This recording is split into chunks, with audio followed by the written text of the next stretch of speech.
আজকে আমি তোমাদের জন্য নিয়ে এসেছি একেবারে নতুন স্বাদের একটি স্ন্যাক্স বা নাস্তা রেসিপি। সন্ধ্যাবেলা চায়ের সাথে এটি তোমরা বানিয়ে খেতে পারো। আর এখন যেহেতু রোজা মাস চলছে, তাই তোমরা রোজার ইফতারেও এই রেসিপিটি বানিয়ে সবাইকে পরিবেশন করতে পারো। এই রেসিপিটি বানানো কিন্তু খুবই সহজ, খুব তাড়াতাড়ি হয়ে যায় আর খেতেও কিন্তু খুবই টেস্টি হয়। Hello friends, welcome to Sangeeta's kitchen. আজকে যেই স্ন্যাক্স রেসিপিটি তৈরি করব, এর জন্য আমি প্রথমেই 4টি মিডিয়াম সাইজের আলুকে সেদ্ধ করে নিয়েছি। আমি এটি খোসার সমেত সেদ্ধ করে খোসা ছাড়িয়ে নিয়েছি। এখন একটি গ্রেডারের সাহায্যে এটি গ্রেড করে নেব।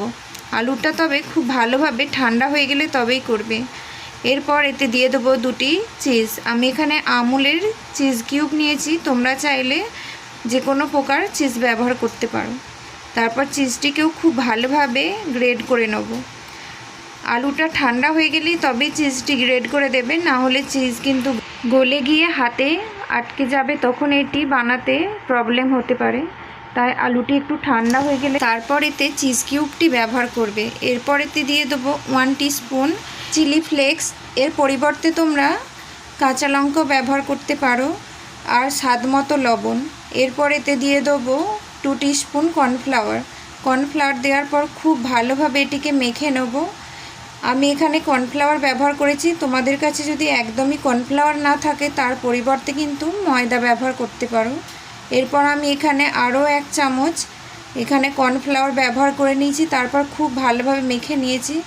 আর এই নাস্তাতে তোমরা কিন্তু আদা রসুনের পেস্টও ব্যবহার করতে পারো।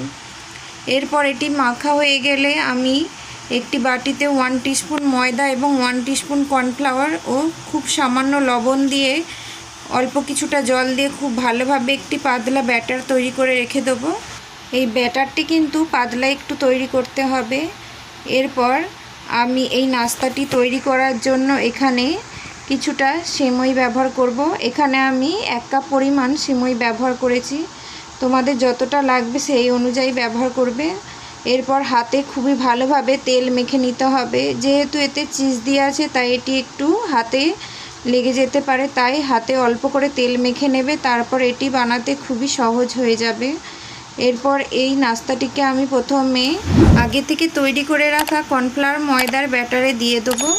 তারপর খুব ভালোভাবে আমি ব্যাটার থেকে তুলে এটি সেমাইয়ের সাথে খুব হালকা হাতে ভালোভাবে প্রেস করে করে এই নাস্তার সাথে সেমাইটা আটকে দেবো। খুব হালকা হাতে এটিকে প্রেস করে দিতে হবে যাতে সেমাইটি খুলে না যায়।